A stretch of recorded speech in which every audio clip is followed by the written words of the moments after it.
when the Western Roman Empire fell in 476 CE. Many thought Rome's story had ended, but in the heart of Europe, centuries later, a new empire emerged, one that tried to revive the glory of Rome, yet took on a character of its own. This was the Holy Roman Empire, a political and cultural force that lasted from 800 CE to 1806 CE, nearly 1,000 years. Its history is filled with emperors and popes, knights and scholars, battles and treaties. For students of history, it offers a fascinating look at how medieval Europe was shaped.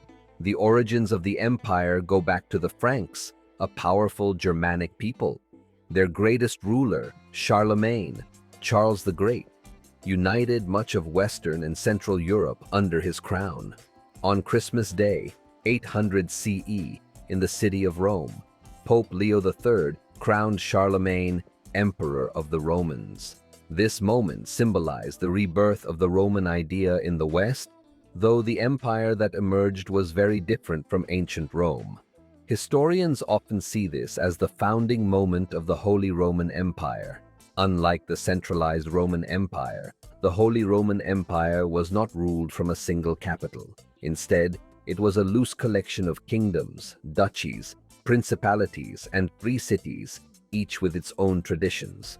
At the top stood the emperor, but he was not an absolute monarch. In fact, emperors were elected by powerful nobles called prince-electors. This unique system meant that power in the empire was shared and constantly negotiated. Religion was central to the Holy Roman Empire. The emperor was expected to defend the Christian faith and support the Catholic Church, but this relationship often caused conflict.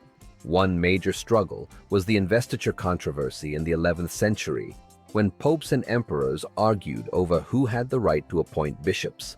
At one point, Emperor Henry IV even had to beg forgiveness from the Pope at Canossa in 1077. This dramatic moment highlighted the tension between spiritual and political power. Several emperors stand out in history. Otto I, crowned in 962, strengthened imperial authority and defended Europe against invasions, earning the title Otto the Great. Later, the Hohenstaufen dynasty produced rulers like Frederick I Barbarossa, famous for his fiery red beard and his efforts to assert control over Italy. Another, Frederick II, was a brilliant and controversial leader who promoted science and culture but often clashed with the church. These rulers dreamed of reviving the might of Rome, but they also faced constant resistance from local princes, Italian cities, and the papacy. Despite its political struggles, the Holy Roman Empire became a center of medieval culture and learning. Cathedrals such as Cologne Cathedral showed the beauty of Gothic architecture. Monasteries preserved classical texts and spread education. The founding of universities in cities like Heidelberg and Prague helped advance philosophy, law, and theology. The knightly code of chivalry shaped medieval values, while epic poems such as the Song of the Nibelungs told stories of heroism and loyalty. Trade also flourished, especially in the Hanseatic League, a network of cities that grew wealthy from commerce. One of the empire's greatest weaknesses was its lack of unity. Local rulers had enormous power, often more than the emperor himself. In the 16th century, a new challenge arose: the Protestant Reformation.